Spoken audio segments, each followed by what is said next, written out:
Okay, to Zainam and Aleph, we are smack in the middle of the Amid at the two dots.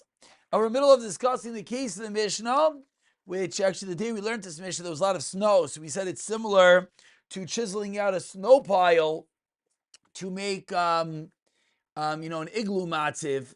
So basically you have a big haystack and you chisel out the center to make a sukkah. Said the Mishnah that a chaytit begadish Lasais lo Sukkah, the Mishnah taught us, Eina Sukkah. The rose tells here, Baruch Hashem. The Mishnah taught us, Eina Sukkah. So the Gemara begins here on Tezayin Amar Aleph. It says the Gemara, Amar Avhuna, Lo Yishan. This did in the Mishnah that if you chisel out the haystack, it's not a sukkah. Lo Yishanu was not taught. Ella only she'ein sham chalal tefach. Only if there is not the cavity, the airspace, a chalal of a tefach. But if there is an airspace of a tefach, b'meshech shiva, the length of 7. Avlam yesh chalal tefach b'meshech shiva. But if there is a tefach of airspace within the duration, the length, literally, the meshech of 7, then harei ze sukkah. So we need to, for a moment, go to Rashi, because the words of the Gemara sound very interesting. It sounds like your whole sukkah is 1 tefach tall, which obviously can't be. So what exactly does this mean? So Zok Tehilgi Rashi, Elishiyin Sham Chalal Tefach, Goiva b'meshech, height in the length, v'roichav, oirech v'roichav, shiva tfachim, kishir sukkah. V'achar kach, and afterwards, hidgish kol ha'gadish aloisei chalal. And then afterwards, you chiseled it open, the rest of the haystack. The achshav, and here are the key critical words in Rashi, naseh shom schach me'elav, on its own. Lo yolav shim schach mitzchila. Now let's look at the contrast, we'll understand. Baruch atah Adonai, Eloheinu melech haolam, she'akol nihiyeh b'dvarei. Aval, im yesh sham chalal tevach, we're in Rashi for a moment, that if in this haystack there is the cavity of a tefach, oyelhu, so then as a din of a tent, nimsa, comes out, shem schach al oisa gadish, that this gadish, this stack, is considered having schach. Ukshechayte boy melmato lemala. If you start off with a cavity of a tefach, and then you chisel out. How much do you chisel out? Says Rashi. Critical details, because you learned the Gemara, we had no clue. Says Rashi, Ad shemagbias chalal, until you raise the height of the cavity. Goiva asara. Zok to Rashi, you know what's going on over here? That of course your sukkah needs to be 10 tefachim tall. We've learned that many times. So what's the Gemara teaching us? That you need to have a cavity of 1 tefach. The Gemara is teaching us that if you started with a cavity of a tefach, then this haystack is considered that there's schach on top. And then, if subsequently you chisel out the whole inside, then it gets a din of a sukkah. What's that? We'll say it again. Let's just finish Rashi. What's that? Always a minimum amount we started. No, if there's no hole at all, a haystack. It's your first scoop. Oh, the first scoop. The question is, what was it before your first scoop? When you come to make it into a sukkah, that's what you're doing. The problem is, it's a haystack. So if you started with a cavity, you started with a hole. So now what are we looking at? You could either say, I'm looking at a big pile of schach. You could say, I'm looking at, I don't know what. So now when I chisel out the rest of the inside, now you just created a sukkah. Beautiful. Let's just finish this Rashi. Because Because what are you doing by chiseling it out now? You're not creating the schach. The schach were there. You're just creating the defanais. So when you learn Rashi over here, this is one of like, I don't say the unique times, but not always does Rashi give you a ganze shtickle Torah. You had the Gemara. Let's go back to the Gemara now. Let's just see the confusion in the Gemara. Let's explain what Rashi just said, and let's have clarity. Again, Rav Huna said, when is the Gadish, when is the haystack not a good sukkah? If at the beginning there was not a cavity of 1 tefach of airspace. However, b'meshech shiva throughout 7 tefachim. But if there is a cavity of 1 tefach in the length of 7, then it's a sukkah. What? For the words of the Gemara, it sounds like you have this big haystack. You have 1 tefach open throughout the whole bottom. It sounds like that's a sukkah. Of course, that can't be a sukkah. Says Rashi beautifully. If you have that 1 tefach, so what do you have? When you look at this haystack, what do you see? You know what I see? I see a pile of schach. That's all I see. I don't see any walls. Says Rashi, a very unique chiddush. We know there's halacha of tasav loy min ha'asli. We know there's halacha that you have to start with the schach and then put it on your sukkah. If it starts on the sukkah, you have a problem. But says Rashi, that's only with the schach. But on the walls, there's no such thing. For example, I'm not saying this is halachically valid, but for the picture, for our mind, I want to tell you the following case. Let's say I have bamboo slats, and they're lying on the floor, regular bamboo, kosher bamboo.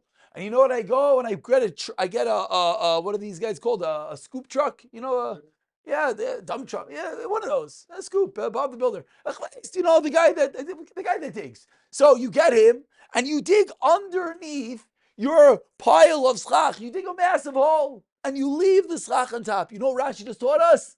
Kosher sukkah. The whole reason here you need to have that airspace is just to give it the shame schach. Gewaldig. What? So that's exactly what's going on over here. Very good. So now if I have this pile of hay, so if I started with a full pile and I go in and I start digging out, it's no good. Why is it no good? Because what was this? But if there was an airspace of a tefach, then we are allowed to halachically view this haystack as schach. And now when I chisel out the rest of it, you know what I'm doing? I'm creating walls. And on walls, says Rashi, there's no issue of taseh v'loy min ha'asli. Yes, it is a massive chiddush. No, but I don't understand. Yeah. It's still min ha'asli. I understand it. Which part is min ha'asli? The schach. No. I obviously know, right? Mm. No, but I'm saying like No. I would understand if you put schach, kosher schach, and you're the one who puts it down on the halal tefach. Now, obviously, did you do anything? No. Oh, very good. Very good. Very good. Very good. Very good. Yeah, Very good. The schach was there. Very good. Very good. Very good. Very good. Very good. Very good. So really, the question is, who made the halal tefach? Tosh doesn't say anything, unfortunately. Yeah. Who made the halal tefach? Who made the halal tefach? So okay. if you made it, meaning when you stacked it up, you didn't. I agree with your question. Actually, yesterday we had a whole kasha with the Ani and Asher. I did look it up, and they did discuss it. Nothing simple, but over here, this was bothering me as well. I think it's a very valid question, but that's Pshat and Rashi. That's what Rashi is saying. Again, let's just appreciate the Pshat. It is a chiddush that however this haystack got this airspace that gives the haystack a label, a stamp of schach. And now when you chisel out, what are you doing? You're just making walls. You're allowed to make walls. There's no problem. That is the din of the Gemara. Now the rest of the Gemara really is just repeating this again and again. Let's see it together. Tanya Nami Hachi says Gemara Raya. Abraisa. Bryce says exactly what we just said. If you dig out a haystack to make a sukkah, raise that sukkah, it's a sukkah. Ask the Gemara. We learned it's not a sukkah. One Bryce, like Rav Huna, that if you started with a chalal tefach, it's good. If you started with an airspace of a tefach, it's good. If you didn't, then it's not. Ika, there are those dirami le mirma. They asked it as a stira, a contradiction. a Rami is a contradiction. So there are those that asked what we just said, the same exact Gemara, but instead of bringing it as a brisa, as a kasha, they brought it as a stira. As follows. Tanan, we learned in a Mishnah, Hachaitis begadis you talk about a haystack last sukkah, einoi sukkah. That's our Mishnah. And now they ask the contradiction, Vaho Tanya, but what about the brisa that says, Hareza sukkah is a sukkah? And they answered, Amar Ravuna, Loi kasha. Kan b'sheyeshav chalal tefach mechshes shiva. One of them that it has a chalal tefach, it has this airspace. Kan b'sheyeishav chalal tefach mechshes shiva. One is where it does not have the airspace. That is the fascinating chiddush of your haystack being your sukkah. Now, there's the one point I'll mention is that this halal tefach had to have been man-made. How do you get hay?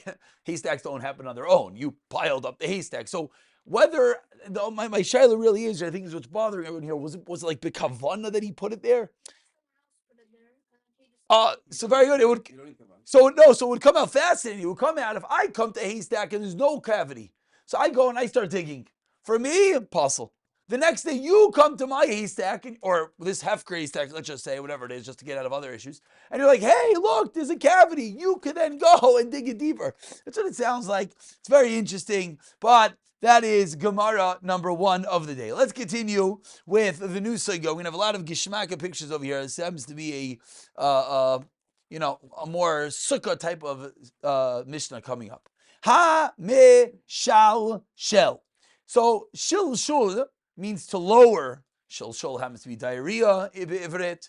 Shil means to lower. Could mean that you're constructing, as we'll see in a moment.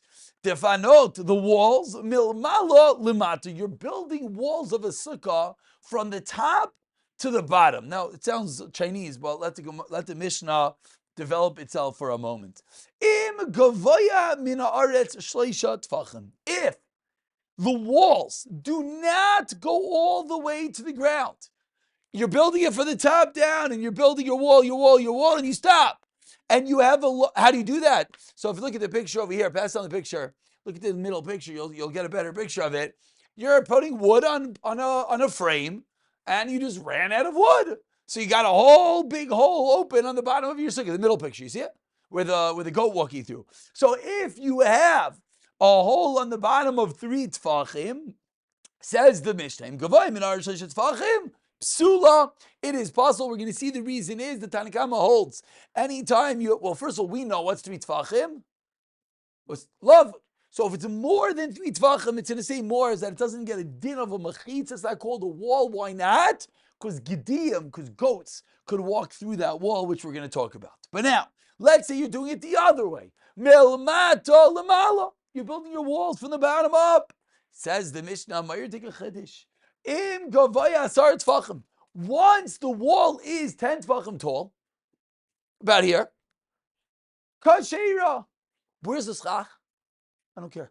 Schach can be 30 feet up. As you see in this picture over here, you get this big space between the wall and the schach.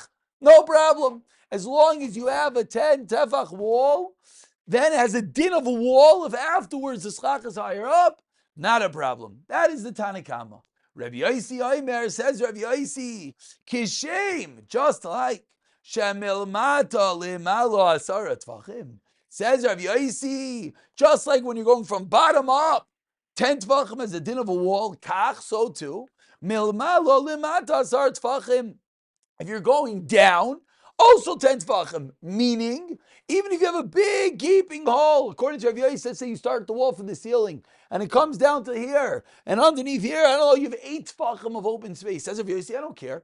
Once you have a din of a wall, it's kosher. So we have a machlekes over here. Number 1, whether a space of 3 tfachim at the bottom, well, that's actually the only machlekes. Whether a space of 3 tfachim at the bottom will passel up your sukkah. So then why is it the minimum size for a sukkah 10 tefachim? What do you mean? You have to have a wall that's at least 10 tefachim high. If Good. You're gonna have a gap. Good. So in theory, that's the minimum size for a It sukkah. is in height. You're remembering 7 tefachim. It is the minimum height 10 tefachim. You understand right? You're remembering is 7 tefachim. That's in width and length. That's in area. Very good. Very good. So that's the machlekes in the Mishnah. The Gemara is just going to begin. We're not going to do this now. We're going to stop now. But the Gemara is going to begin. B'may komifligi mar savar mechitza teluya ma'ateres mar chotza mechitza teluya ina ma'ateres. The Gemara is going to suggest that at the very crux of the Mishnah is a hanging wall a wall or not? What do I mean it's a wall?